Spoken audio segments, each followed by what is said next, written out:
Welcome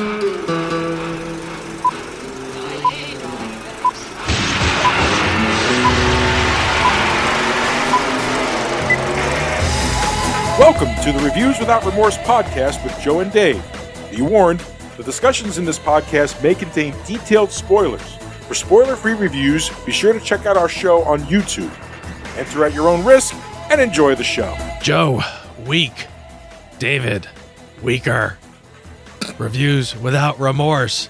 Together, strong. Welcome to Reviews Without Remorse, episode number 104. And in this episode, the new Aladdin teaser dropped, and, well, reviews are mixed, and Dave and I will comment.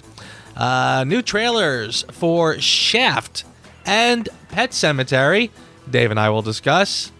And we lost the classic Albert Finney. Dave and I will pay our respects. And then, the saga of Caesar continues in the oddly titled Dawn of the Planet of the Apes. What's up, partner? You know, it's funny. I didn't even think about how oddly titled the second one is. Even all three of them are kind of oddly titled if you think about it. And yet, they may be my favorite Planet of the Apes movies ever. Great movies, just kind of weirdish titles, but we will discuss.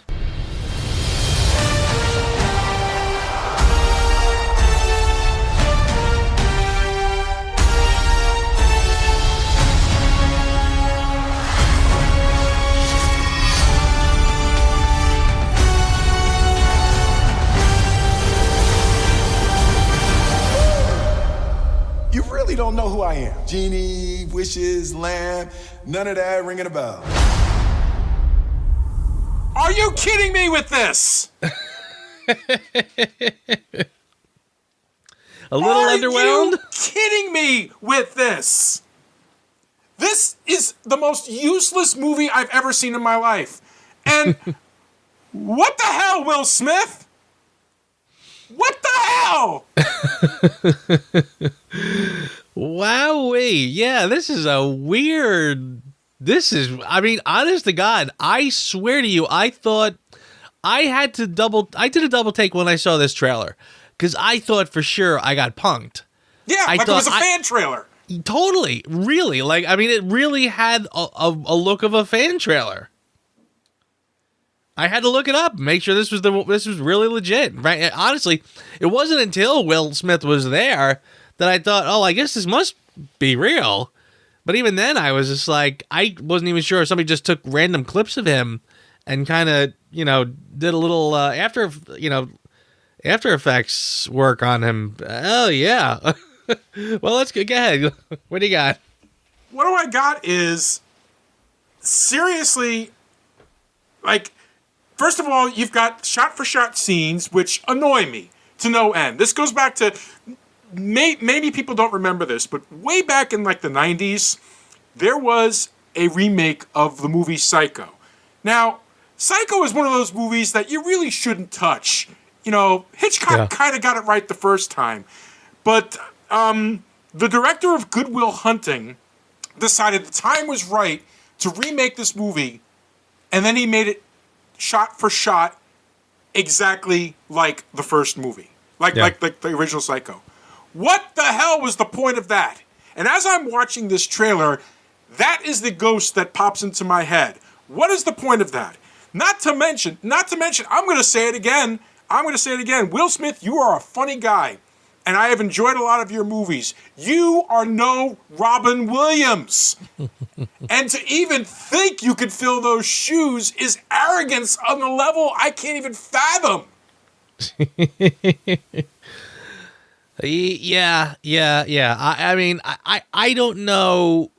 I don't know. I guess since you can't replace Robin Williams and you can't ever outdo him, I guess you go just in a different direction. So you get a Will Smith who's charming. I don't know. I don't get it. And honestly, I thought he looked it just looked, again, it was so weird how flat and boring it was. Yeah. I mean, seriously, the first look of the Genie, you thought, whoosh, you thought like you'd be looking up at a 20-foot tall version of Will Smith looking down, bellowing down at you with, and with a big outstretched arm or something with, where the perspective is wildly exaggerated. Just plain old, like the people standing there Jafar shows up and he's just standing against this bland background, this awkwardly looking like boring, dull. The voice was terrible. And looking, and there's the parrot. It's like, okay, I guess it's Jafar, I guess. Doesn't really look, I don't know. I'm expecting like a Max von Sydow, Ming the Merciless type, translation. Instead, just a regular guy standing there, whatever. The colors are flat. And then you got Aladdin. And then all of a sudden you're kind of going, oh, now he's got the monkey on his shoulder. The other guy had the parrot on his shoulder. I guess everybody has animals on their shoulder in this movie. Which and again, don't forget when Jasmine's walking down the stairs, she's got Raji, the tiger. Right. Yeah. So yeah, and then seriously, all was just so flat and awkward. And I was like, ugh. And then when they finally get around to the genie, he's just standing there, like just stands there and says something, and it's like, that's it. And again, I am not getting on any soapboxes by any stretch, but like, I don't know, maybe they should have at least made it look like Will Smith was toned up. Like give the poor guy like a CGI 6-pack, like I said, I'm not poking fun, but the genie just looks bored. Like he's just, everything about him looks bored. like it was shockingly bad. I don't want to see this movie. No.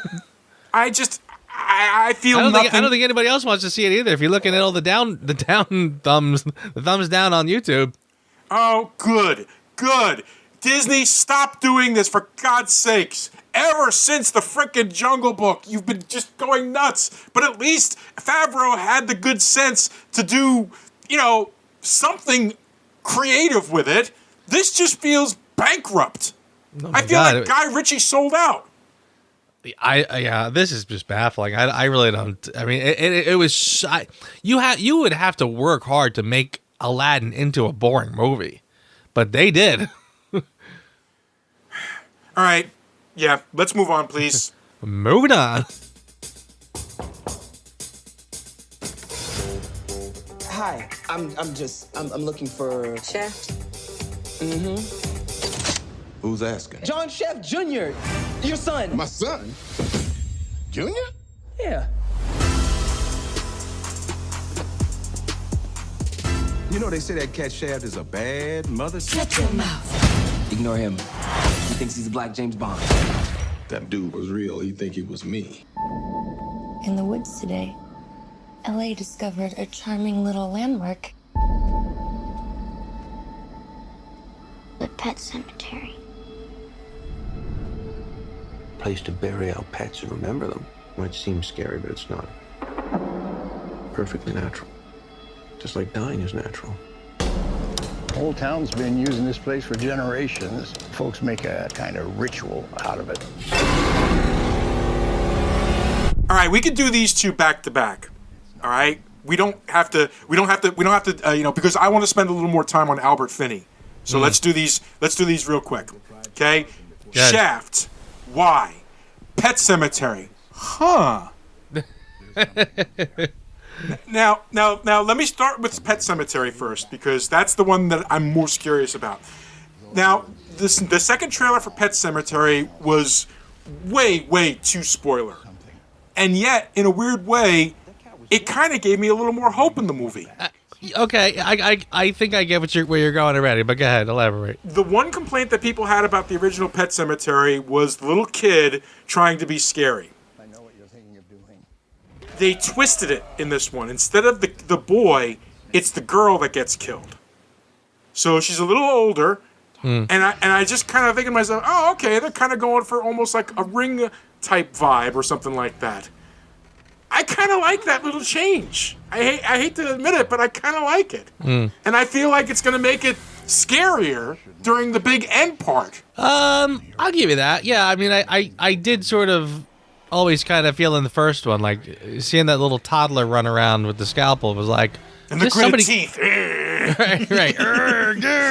Right. It's like somebody just run up and give him a good kick. I think you solved the problem.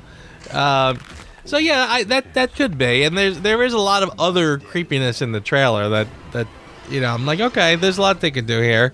Yeah. So yeah, the one thing that sort of jumped out at me, by the way, was the two leads, the main actor, and John Lithgow. I kind of went, oh look, it's all the Planet of the Apes alumni all together in this movie. That's all I can think of, similar. Yeah. Maybe it's because I got Planet of the Apes on the brain from the last couple of weeks, but anyway, it could be interesting. I again, looks okay. I'm curious and looking forward to it a little bit more than I originally was. I'll just say that much. Yeah. But now Shaft. Yeah, I don't know. I kind of feel like this is it's. I'm sort of seeing like a blend of the 21 Jump Street with Jonah Hill movies combined with I'm Gonna Get You, Sucker. I mean, having Richard Roundtree in it is nice. Kind of making it into almost like a 3-generational thing is kind of nice. But this is being directed by the guy who directed the original Fantastic Four and Taxi and Barbershop. Yeah.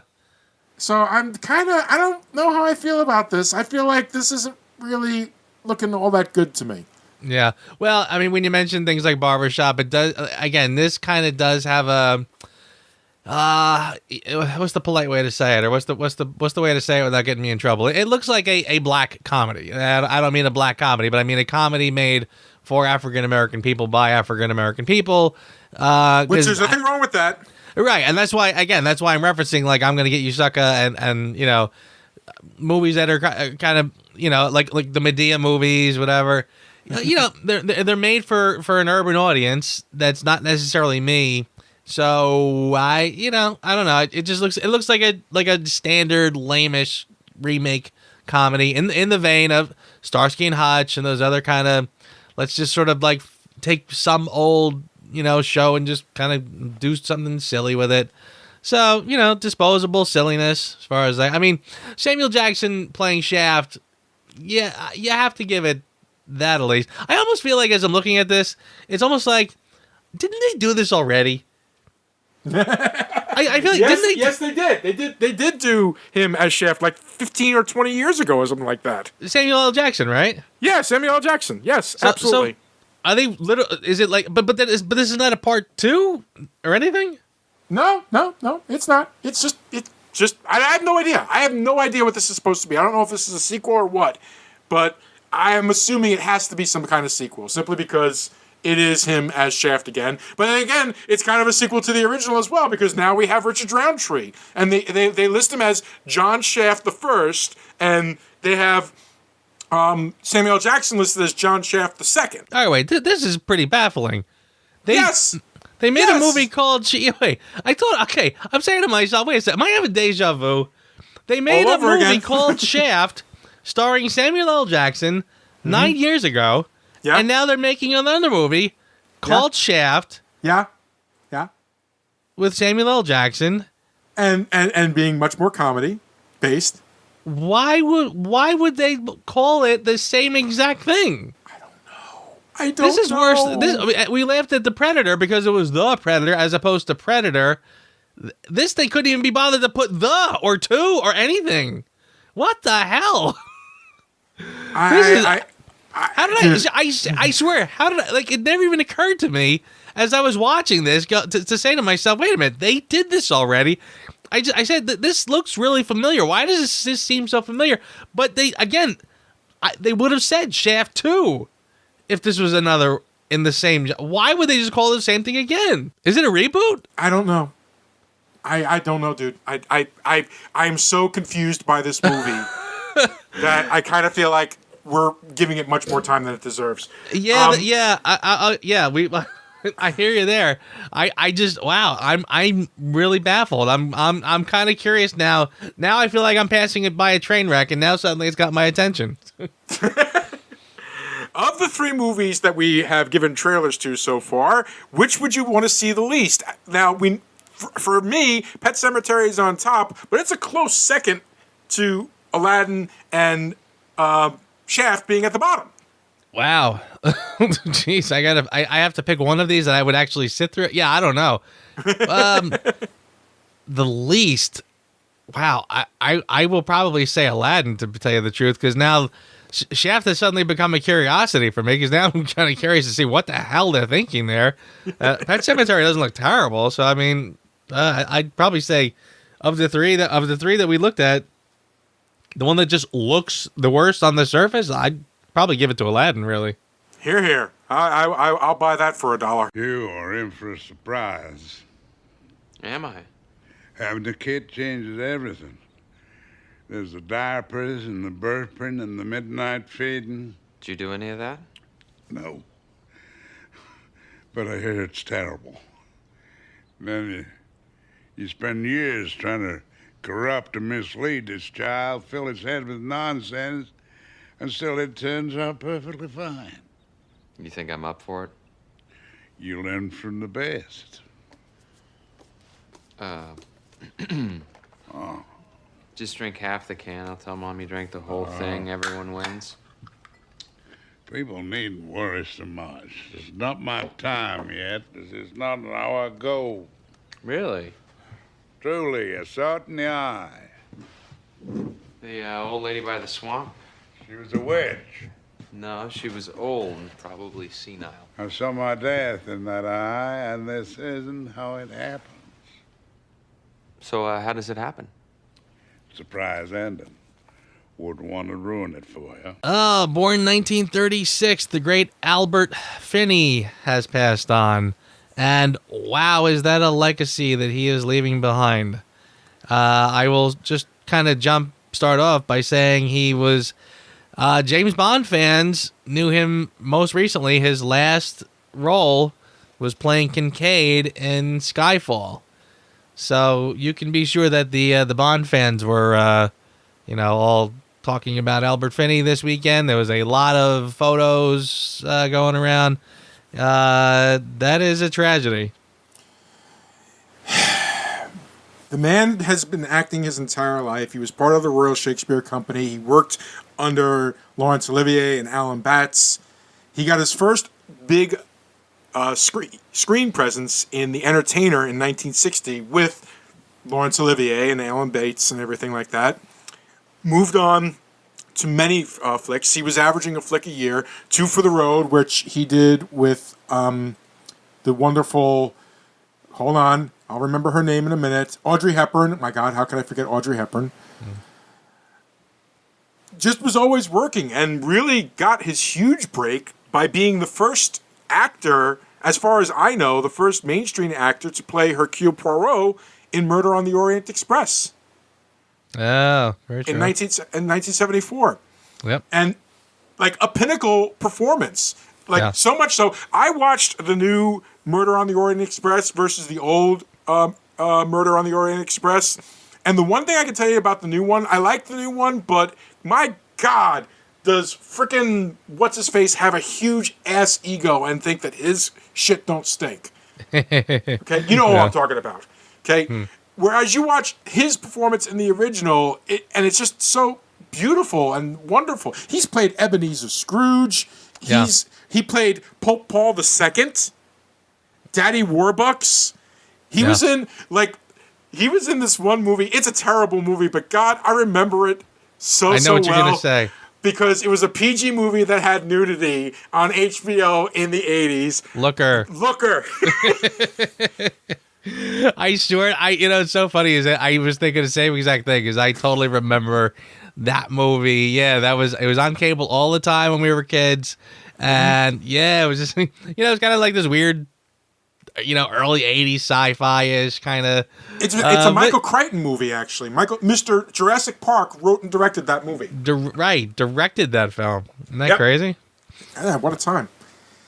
But if you want to get to the point, I mean, the guy was always steadily working. He always gave wonderful performances. But if you want to talk about the turning point, like the point where people really started to pay attention to this guy as an actor, it's got to be the Coen Brothers' Miller's Crossing back in 1990. Yeah. I was Thinking the same thing. That is definitely the one where he gets noticed. He was also in Big Fish, which was. Oh my God, that movie! That movie hurts now more than it did the first time I saw it. Yeah. And one of his last films was The Bourne Legacy. Not a great film, but I should clarify he was in The Bourne Ultimatum. Was when he was the creator of the program, and that was good casting there because they needed an actor there with a little gravitas, and I think he lent to it. The thing that was wonderful about him, first of all, he had an outstanding speaking voice. And when he spoke, it's like he commanded a room. Aaron Brockovich, another breakthrough part for him. Sure. That was people make a big deal. It's like, oh, it was the big movie for Julia Roberts, but I kind of always remember him being like the ballsy, are you kidding me, guy up against her. I felt like he outacted her. So I don't know what the hell they're talking about there. I think the fact that, and I'm not a fan of Julia Roberts, but I think the fact that she was able to hold her own against the great Albert Finney is why people noticed her. I suppose. Albert Finney, he's going to give a good performance. So she was kind of the wild card at that point. And again, I'm just, I'm not saying she did outdo him by any stretch, but, again, Albert Finney's the guy that is going to come through. Oh, and, always. Just look at his Skyfall, what a great presence in that film. And the best Albert Finney line is when he shoots one of the bad guys and says, "Welcome to Scotland." Originally meant for Sean Connery. They tried to pull him out of retirement to do that, and he turned it down. Yeah, they did. I don't know how serious that was, because that. I feel like that would have been a weird. It's funny because not to get off track or anything, but they always have that goofy theory about James Bond being kind of a code name, and I kind of feel like this would have given some credence to that if they had done that. So yeah. I'm glad they did, and I kind of wonder how. Was that a full-blown attempt that they were really trying to get him, or kind of a half-hearted, let's see what happens. So, anyway. Sad to see Albert Finney go, but he has given us a lot of great movies. Thank you, sir.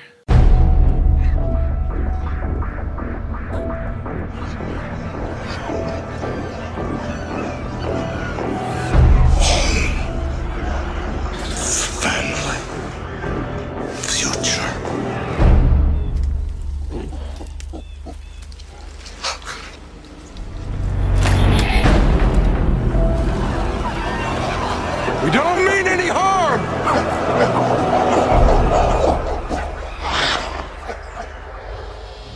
A growing nation of genetically evolved apes led by Caesar is threatened by a band of human survivors of the devastating virus unleashed a decade earlier. Written by Mark Bombach, Rick Jaffa, and Amanda Silver, based on characters created by Rick Jaffa and Amanda Silver, based on the novel La Planète des Singes by Pierre Biot, directed by Matt Reeves, Dawn of the Planet of the Apes. This is the second time that I noticed that you said that these were based on novels. The original Planet of the Apes was based on a French novel. Oh, the original. So they're still giving credit to the original novels. Exactly. Yes. Okay, gotcha. Yeah. Gotcha. Okay. They're giving the credit, so I'm giving the credit as well.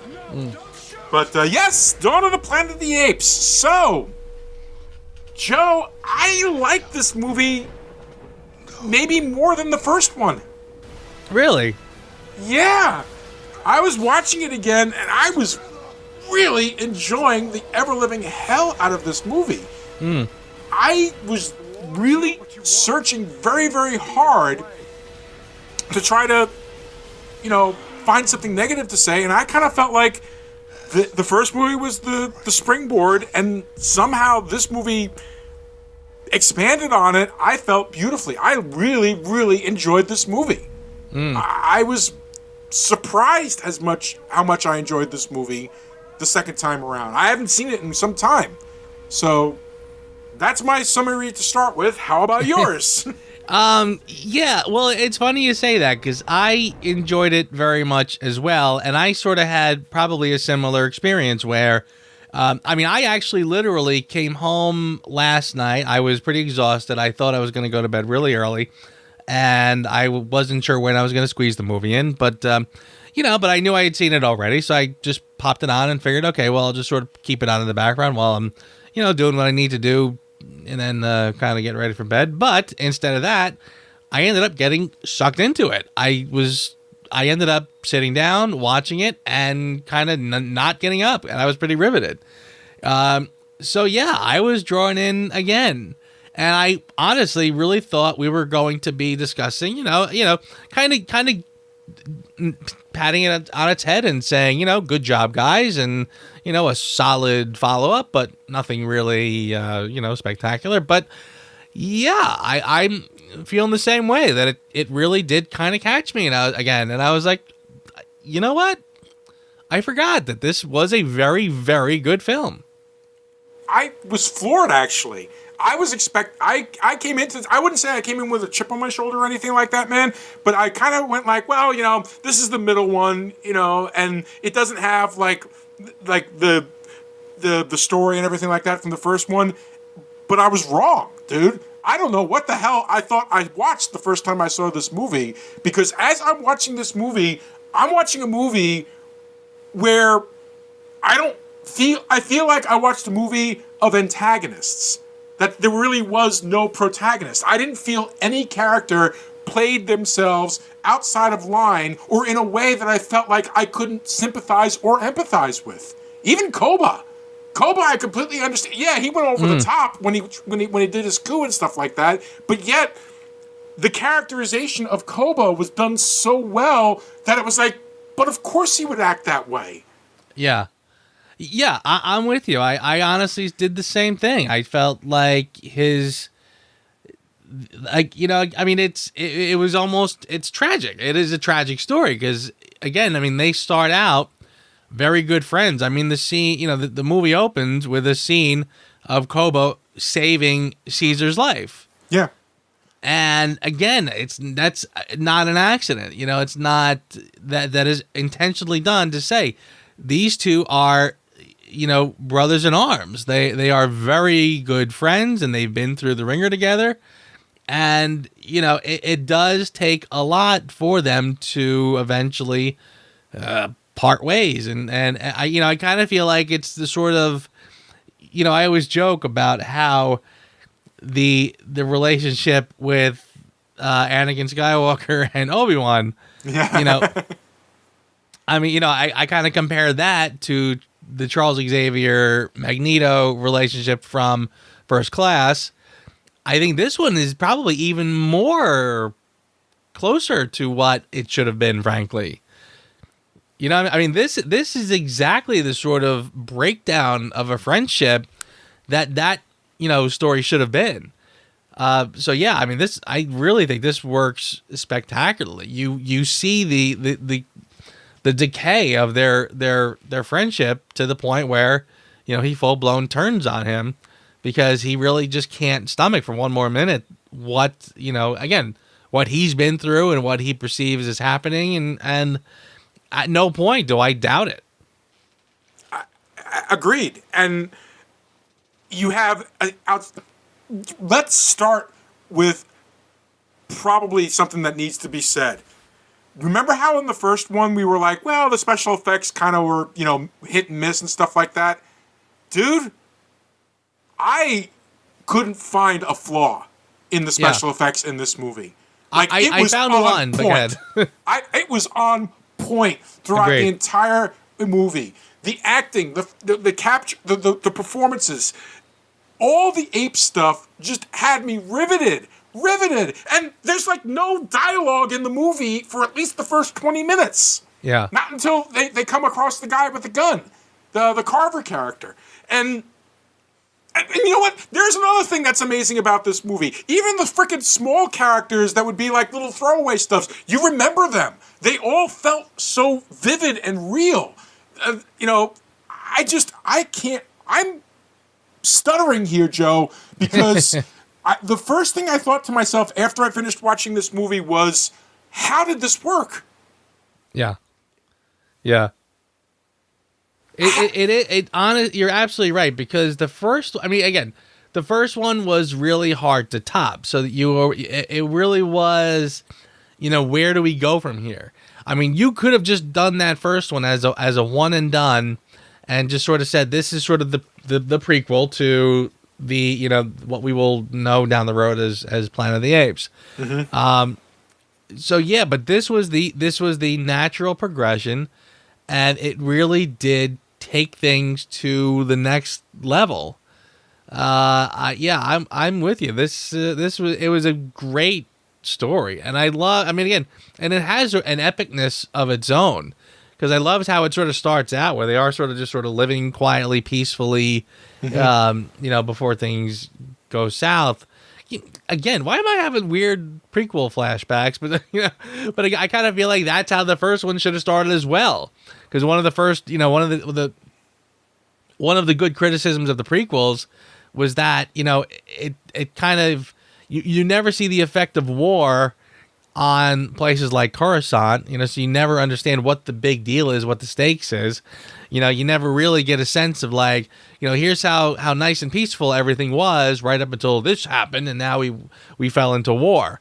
Instead you got trade wars and silly nonsense like that. But this starts out with the idea that they're doing fine. The people have sort of vanished. The apes are building a community. And it's 10 years later, so, and they're things are moving along, and it's interesting. I mean, it's and then suddenly things happen. It's like the stakes go up, and suddenly it's conflict. And again, I like that relationship with Caesar and Koba. You can understand why, without any threat, without any outside threat to kind of get wedged in between them, you see their relationship totally thrive. They had a wonderful friendship. They had a wonderful brotherhood. Just the way that, and the actor who played Koba, his name is Toby Cabell, and I want to give him some special credit because he acted out. If there was a scene with him in it, he acted it out. And I loved some of the range that he showed just with the subtlety of his expressions, okay? Like, there's the scene where he finds the armory, and these two guys have guns on him, and he starts acting all like a goofy ape and stuff like that. And like the minute he's out of shot, his face just goes hard, and I mean hard, and it was beautiful. There was the other. That's kind of like me when I'm in my boss's office. Exactly. There were other great little moments, like even when he was shooting Caesar. There was that moment between him and Caesar. Caesar, the minute he realizes he's about to be betrayed, and Koba is taking aim at him, and it's not. It's very easy for that to be the this is the villainous moment, mustache twirling. Yeah. But you looked at Koba, and it's like, I don't want to do this. I have no choice, and it's just played in his expression. So, what an outstanding performance on his part, an outstanding performance on all the apes' parts. The ape parts just astound me with the subtlety and stuff like that. When Koba's like losing his mind and he throws ash off the top of the place, the guy who played Blue Eyes, the oldest son of Caesar, you could just see his like everything on his face. Just that. You didn't have to sign or anything like that. I have a tremendous respect and, shall we say, arousal for movies that remember the edict of show, don't tell. Yes. And this movie just kind of like dives into that water and just relishes it. And lets everybody play it off. Even the human actors. Yeah, the human actors do some dialogue and stuff like that. But there are more. Jason Clarke. This was the first time I thought, holy smokes, Jason Clarke could frickin' act as the Malcolm character. Yeah, I agree with that. And honestly, I think that one of the reasons, and again, this is going to be kind of an unfair criticism, but I kind of felt the first time I saw this, I do remember feeling that the lack of any real star power in this film, I think, was probably not a good thing. Because again, I kind of felt like the combination of Jason Clarke and the girl whose name I'm gonna forget, Kerry Russell, thank you.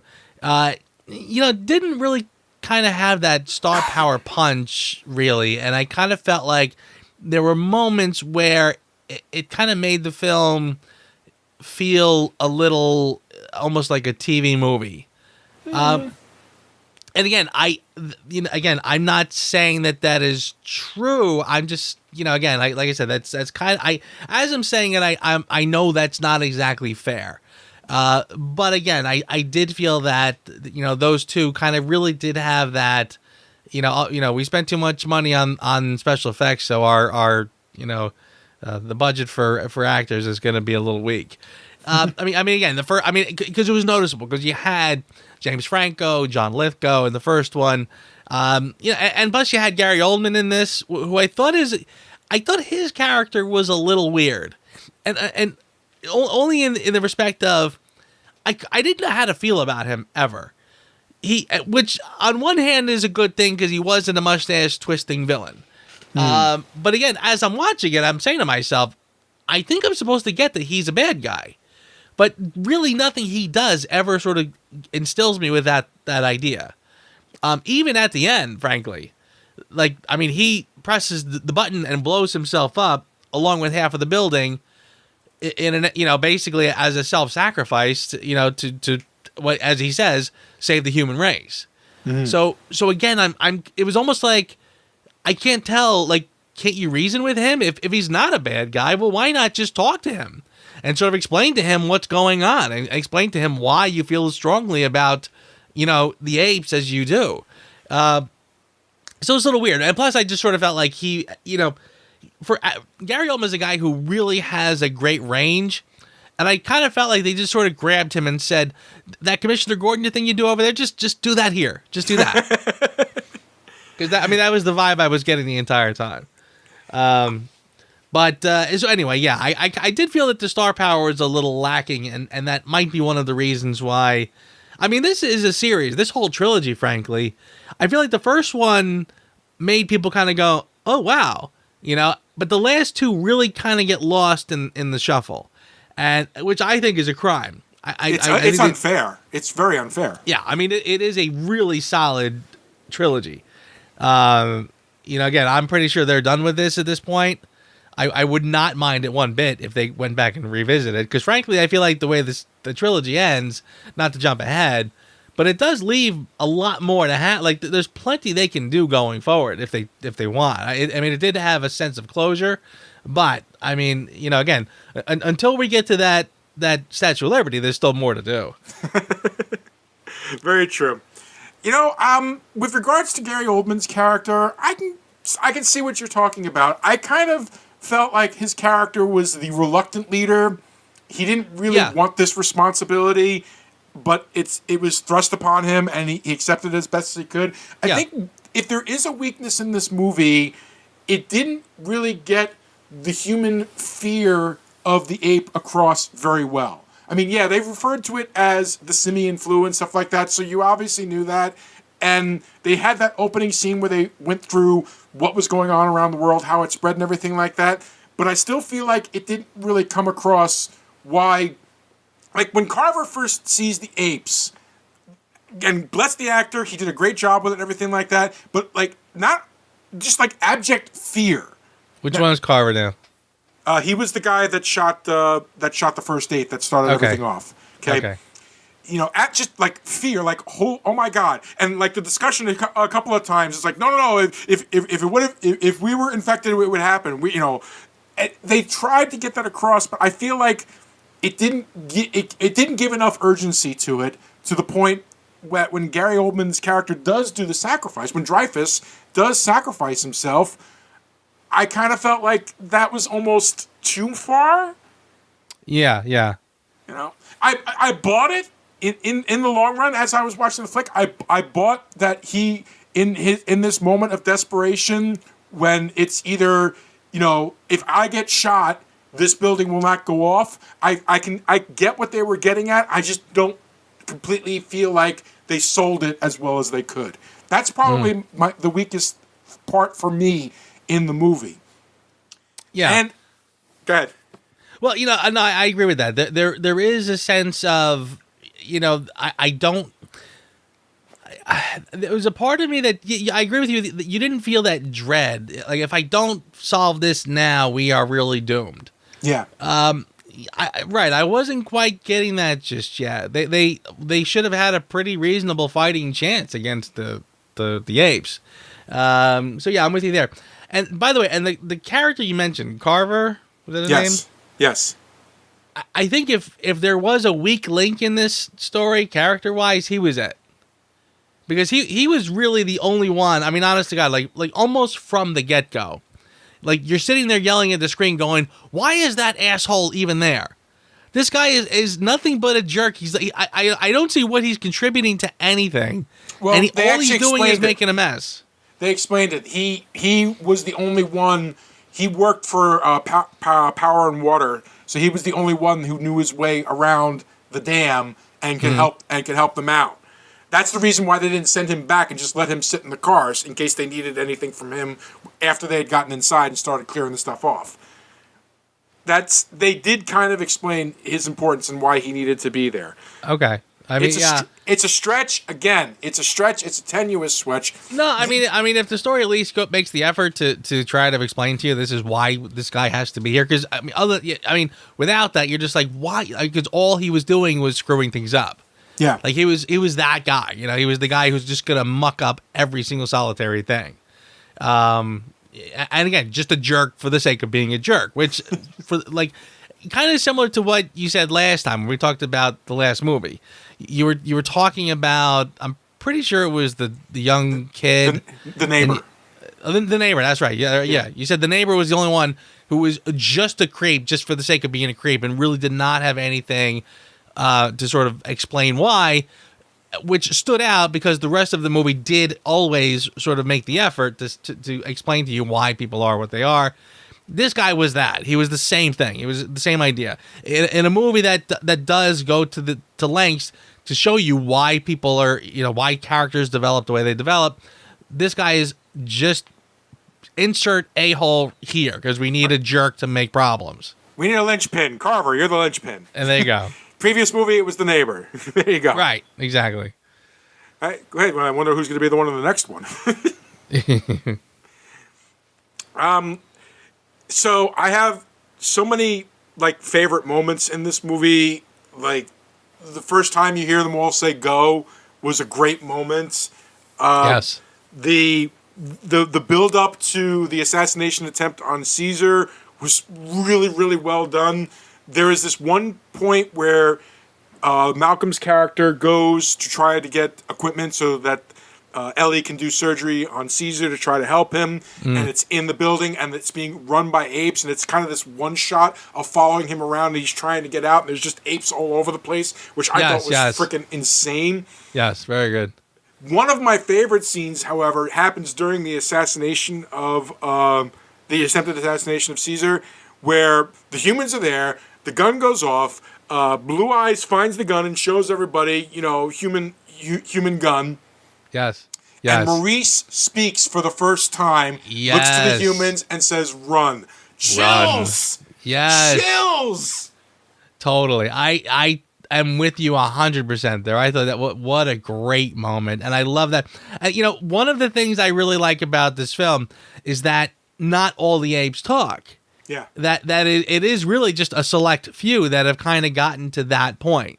They all sign pretty well, and that's, it's like everyone, all of the apes seem to be able to sign.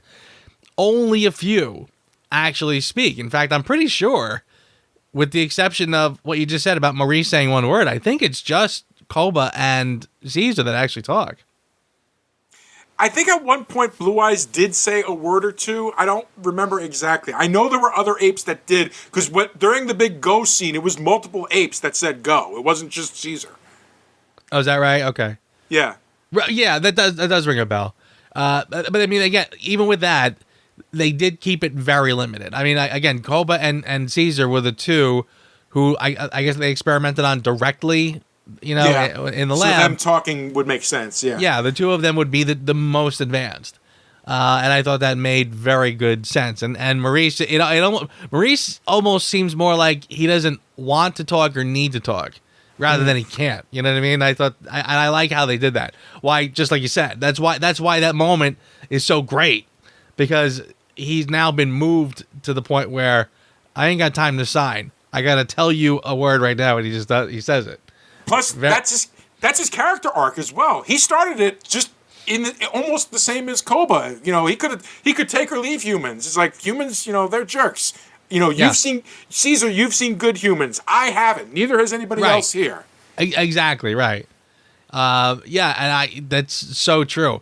But again, it has the depth to say, like, again, Maurice is wise enough. And again, one of the things I said in the last one was I love how they chose the look of each primate. You know what I mean? I mean, like, he's an orangutan in a very specific kind, and his look, he almost has that kind of Yoda-like quality about his appearance.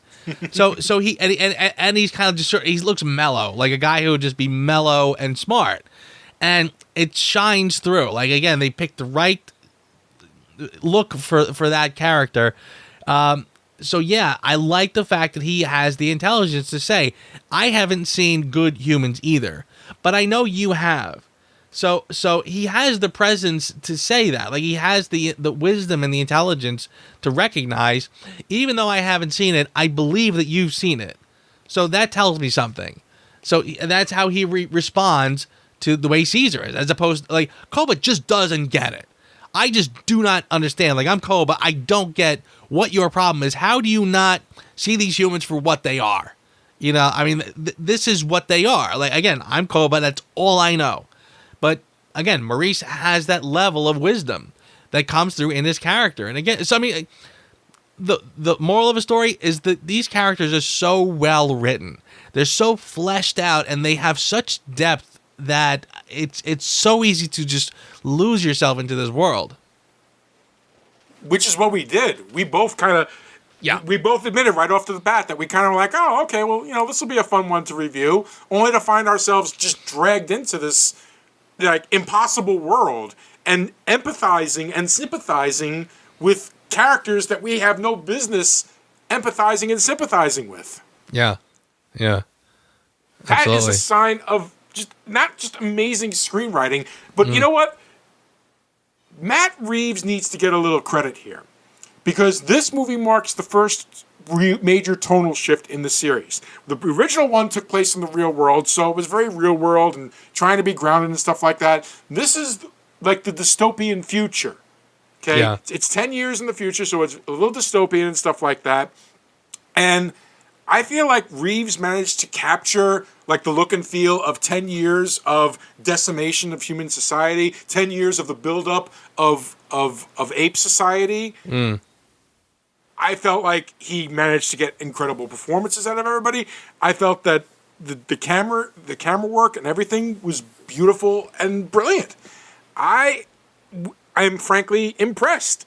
I mean, Matt Reeves, what is he, up to this point, what had he done? Well, Matt Reeves' first real big movie was, hold on, Cloverfield, thank you. That was his first real big movie.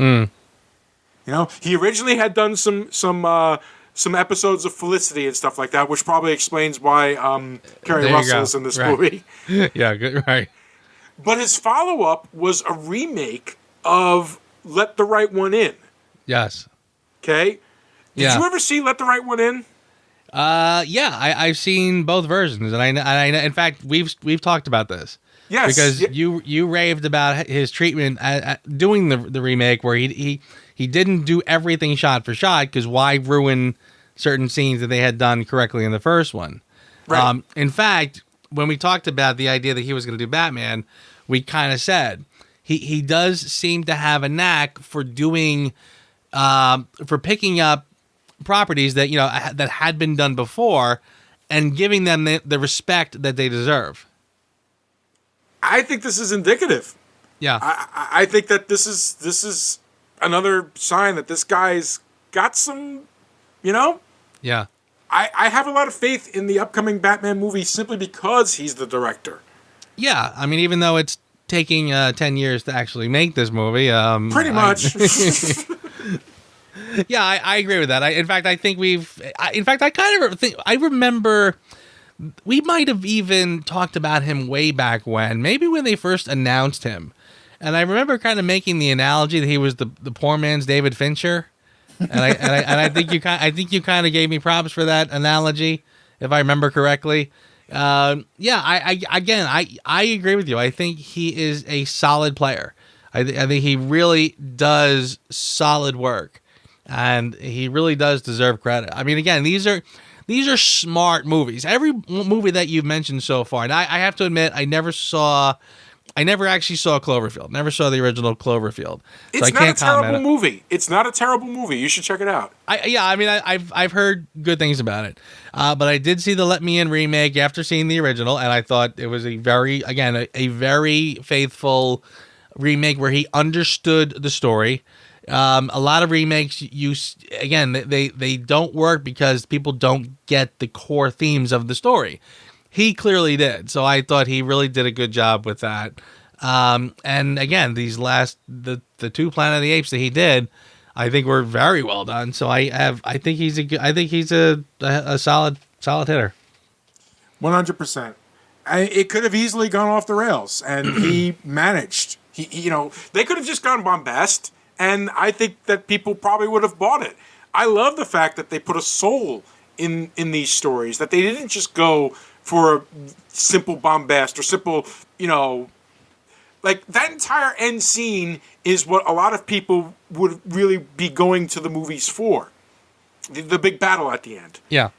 And I personally found myself enjoying more the characterizations than the big battle at the end. The big battle at the end was heartbreaking to me, not exciting. Yeah, exactly. And I like I said with the first one, and again, Matt Reeves knows, he understands source material, and again, it's funny, as I'm kind of loosely, when I say source material here, I'm really talking about the Dawn of the Planet of the Apes movie, the one right before this with James Franco. Rise of the Planet of the Apes was the right. Again, I'm going to mess that up forever. Right. The one before this one, he understood that, and he understood where they were headed and why it worked. And you see elements of that here. Again, there's a sick family member in the first one. There's a sick family member in this one. You do see the emotions of these people. You understand what's driving them. What they want. You understand. You understand what everyone wants in this film. So I again, there's at no point do I doubt people's motivations. So that's what makes it so compelling, I think. It is. It works on so many levels in ways that we couldn't imagine that it could possibly work. It is the biggest argument that this idea that motion captured artists don't get nominations is ridiculous. Yeah. Because there is some tremendous acting going on with each of these characters, and you just watch any of the behind the scenes stuff. You will see that, yeah, okay, fine. They had to use CGI trickery to make them look like apes, but that's basically just advanced makeup. Yeah. These are people making these characters come to life.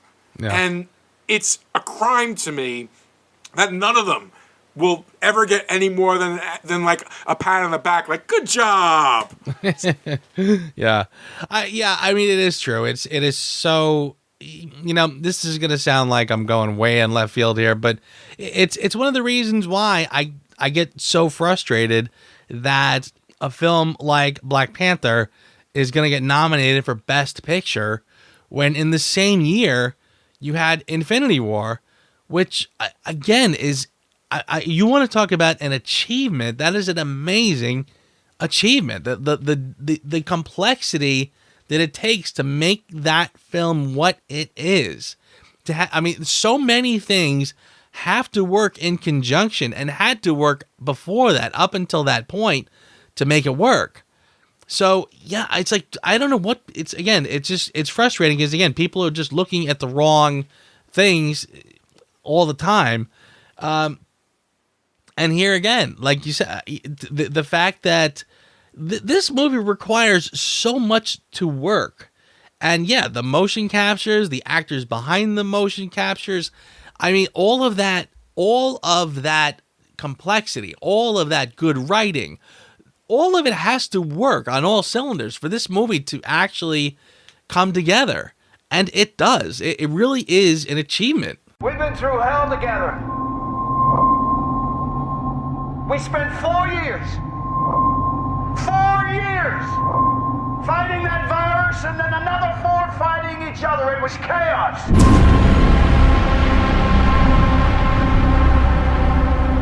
All right, Joe. This achievement needs a number. This is a great film, and I'm going to let you go first, sir. After you. It is. And again, like I said, I really thought sitting down, I thought we were looking at, a 7 movie. It is not. It is not the C plus B minus that I kind of and again, I even when I saw it the first time, there was nothing about it that I said was wrong or lacking or something. I do feel it doesn't quite hit the heights that the first one does. And I honestly still to this day can't quite put my finger on why that is. Maybe again, possibly just because like I mentioned, the star power is not quite there. The human performances are just good. And again, even though I admire the story, there is sort of there is something about this film that doesn't quite hit the heights that I think the first one did. But again, it is the logical next step in the story. I almost feel like this is my Rocky 2 to my Rocky, where I say, again, I can't quite put my finger on why it's not quite what the first one was. But this does seem to be the next logical chapter in the story. And on its own, it's got tremendous stories. I mean, this has Shakespearean level storytelling, as far as I'm concerned. I mean, there's so many of these. It is a complex story that really does work. So yeah, I'm gonna give it an 8. And again, I feel like this really is an underrated gem. I really feel like, unfortunately, these films really did sort of slip under the radar a little bit when it comes to their blockbuster counterparts. But this film deserves its recognition. It deserves, to be judged on its own merit, and I think it's a terrific film. The first sequel of any science fiction movie tends to always have the daunting task of being compared to The Empire Strikes Back. It's just the way that people are with science fiction movies. I don't think it's very fair. I think that trying to compare to The Empire Strikes Back is too unreasonable an expectation. Because, frankly, in some respects, The Empire Strikes Back as a sequel shouldn't have worked, but didn't. And I know I say that a lot. And I kind of feel like it's becoming my cliche go-to line. This movie, as The Empire Strikes Back of the story, works better than The Empire Strikes Back. Now, hold on. I'm not trying to blaspheme. Let me explain. It works better because it is a natural progression. It didn't feel forced. It didn't have to. It didn't try to take.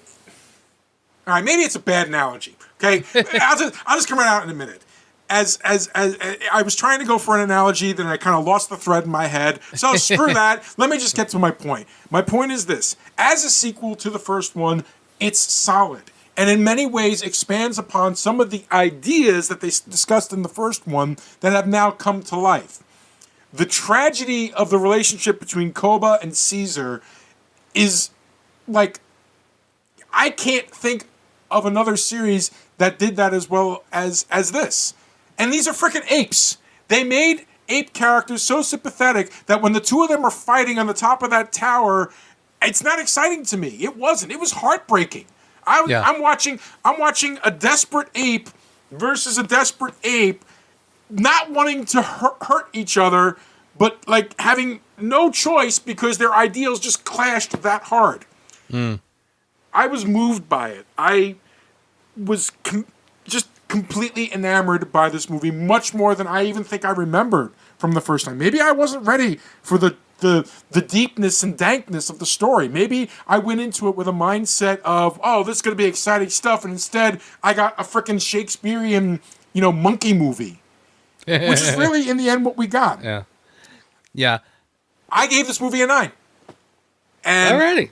I was very close to giving it a 10, but yeah, no, this movie floored me. It floored me with how well it followed up on so many things from the first movie. It floored me with its compassion, with its genuineness of characters, with its evolution of its characters, all being logical. All the arcs that happen in this movie, maybe it's like, well, I would do it differently personally, and it's like, but no, for each of the characters, they all made sense.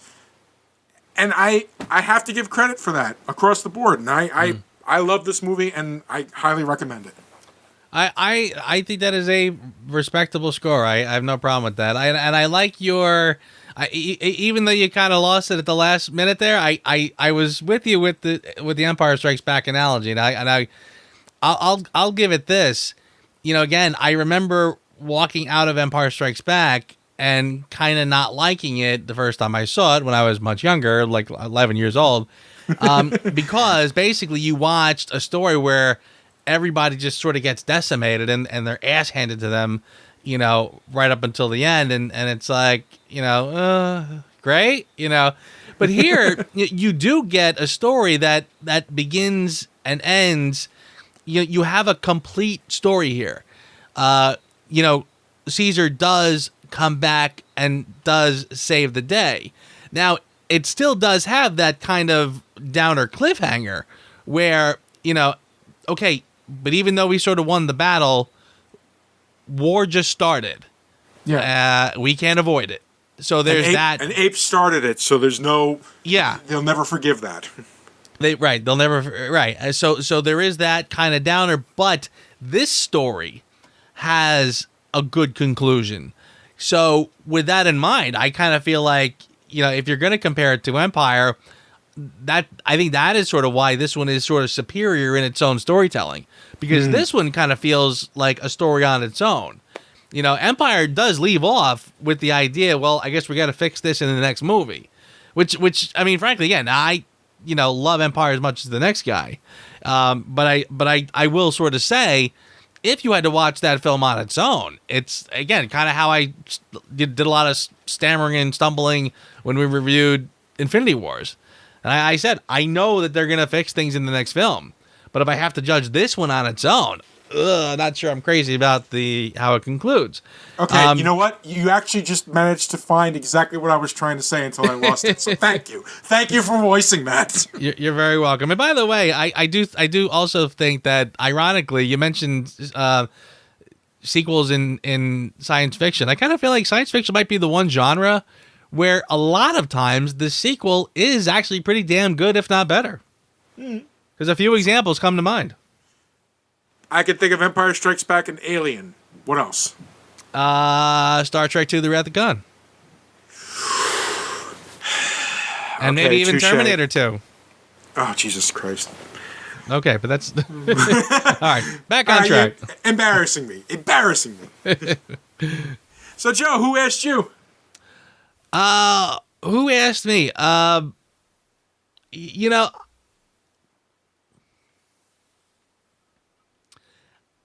I kind of feel like, at the risk of being repetitive, I really sort of have to hand it to the two guys, because I kind of want to throw Koba into this mix too, because I think last time it was Andy Serkis's show. That's for your consideration. I asked who asked you. Oh, sorry. That's all right. Little editing, please. All right.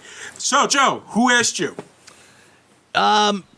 there's two things that pop to mind. One is a little one, and the other one is probably also a little one, so it's kind of a nitpick. But you mentioned the CGI, and you said it was pretty much spotless, and I agree with that. And oddly, the only time I really noticed it was the scene in the beginning when they were hunting the deer, because I thought the deer looked a little wonky. And again, they put so much effort into the apes. I kind of felt like it was almost like nobody remembered that the deer have to look good too. So some of those scenes look just a little weak. But I'm gonna go back what I said before about the what's that Carter character? What's that guy's name again? His name was Carver. Yeah. Again, I kind of, like I said, a lot of films have one, and again, I feel similar about this character as you do to the neighbor in the last one. I feel like this is it's like, okay, we need an a-hole here to make trouble. And again, my defense of it is similar to the defense I had when we talked about the neighbor. I said, look, there are just a-holes in real life, and problems do arise. I mean, again, you got a situation. The moral of the story is, there is no, as much as we'd love to say, well, all the apes are good and all the humans are bad, and the humans would say vice versa. We all got a-holes, and we're all sort of stuck with them. So what do we do? This is why wars start, because there's always one schmuck who's going to mess things up for everybody. Yeah. But yeah, every time I felt like every time I was looking at that character, he was doing something stupid or doing something annoying, and I'm like, somebody slap this kid. Like this, he's doing nothing. Again, he might be knowledgeable about something, but just he's ruining everything you're trying to do at every moment, at every turn. And again, I think that at least the other humans in it recognize this at a certain point. Like, I love that when he shoves him in a car, says, stay here, a-hole. So again, it doesn't go unnoticed that the guy's just a creep. But again, I just don't. That's the one-dimensional character in the story that I kind of roll my eyes at a little bit. So that one, if you're gonna put a little polish anywhere, that's where I would have done a little rewrite. That's a good one, man. I can't blame you for that. Carver definitely didn't make a lot of sense. But weirdly, that kind of fits in with my Who Asked You, because I kind of feel like part of the reason Carver was the way he was is based on an idea that they didn't get across very well, which is the abject fear and desperation of the humans. I didn't feel that at any point.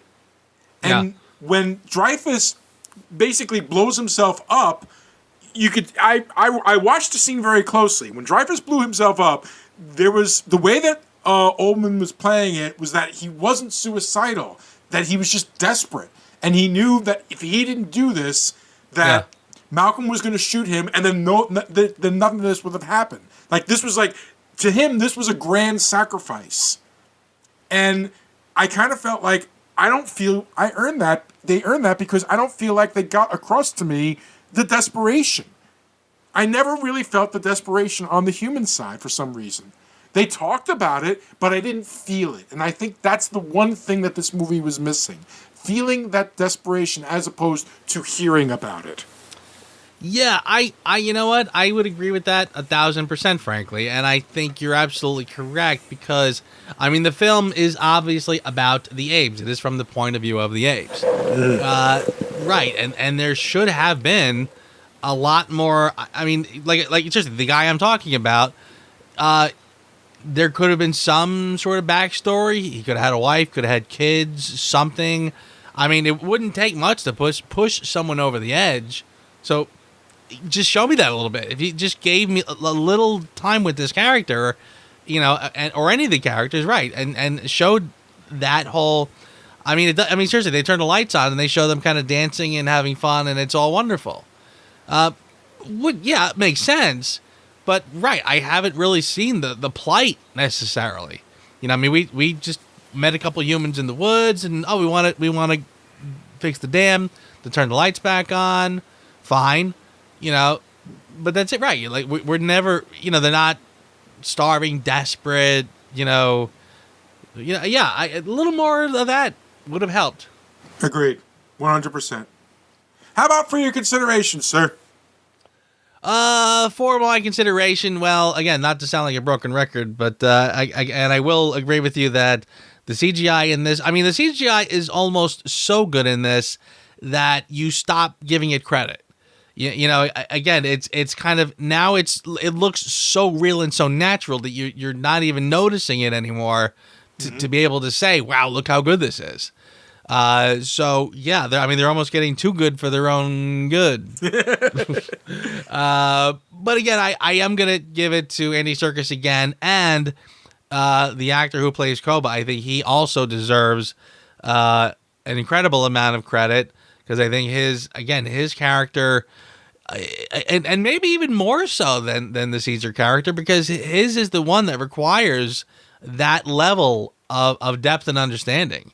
I mean, there is a great nuance to that character that kind of goes unspoken, really. In many scenes. Yeah. And the gentleman's name is Toby Cabell. That's who played Koba. And he should definitely 100% get some credit there. Yeah. And he had a great arc. And frankly, an ending that I wish he didn't have. I almost feel bad for the fact that he wound up having to die. And that says something about a character. Yeah. I agree with that. It was, like you said, I mean, the whole downfall of him as a character, it is heartbreaking. I mean, again, because he was a guy you sympathized with in the first one, you know. But again, this is sort of the natural progression of his character. You know, I mean seriously, but the first one, he was the one, you took one look at him and you knew he'd been abused and beat to shit. So when they give him that moment where he's going to kick the helicopter off the ledge, you know, it was great. Yeah. So yeah, I mean, and it was very satisfying. But yeah, where does that character go? What is his story going to be? And I kind of feel like this is a very believable progression for him. Very believable, very tragic. The whole movie is tragic, and for your consideration, I'm giving it up to Matt Reeves. I wouldn't have wanted to step into the shoes of that first movie, which I felt was amazing. Yeah. And I kind of feel like, even with the tonal switch, even with the, brightness and into the dystopian, so much could have easily become hackney. So much could have been cliche. And I don't feel any of that in this movie. I feel like Matt is the type of guy that, okay, these are my characters. What would they, like, I swear to you, I feel like he sat down and said, well, what would this character do? Well, why would this character do that? Let's talk about this guy. Because this is such a character-driven series. And Matt Reeves managed to build on that and make it work. Was it perfect? No, it wasn't perfect. But I feel like anytime a person comes in for a sequel for a successful movie, I always feel like that's somebody coming in, potentially stepping on a landmine. And he did it. He had the courage. He had the courage to do it, or what have you. He expanded upon it. He made me believe in all of these characters and this situation. And I'm going to give him credit. I gave my superlatives to Andy last week. And absolutely, Toby deserves his, superlatives this week. But for this moment, I'm giving it to Matt Reeves, because not only does he do this one, but he gets to close out the series. And if it's as good as I remember, the man sticks the landing. So I'm gonna give him some credit now. Yeah, I would wholeheartedly agree with that too. And I am looking forward to next week, because again, I felt like next week was another one that was a real unsung kind of a gem.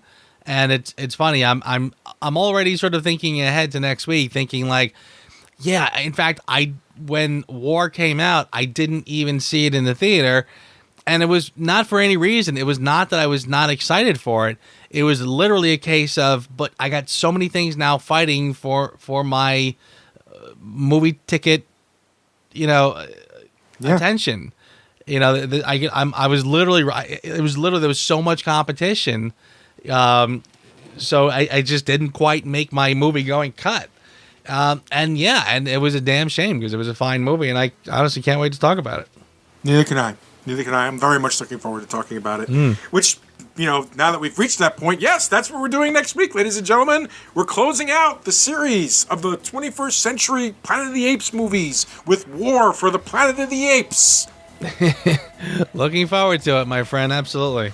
Indeed. All right. Well, I've got Snowmageddon going on here in Seattle, and I know you've got Snowmageddon coming to you tomorrow. I sure do. They've already canceled school tomorrow, and we haven't even seen our first snowflake. So I guess that means it's going to be a doozy. And I have a 3-hour drive into upstate New York tomorrow in the blizzard.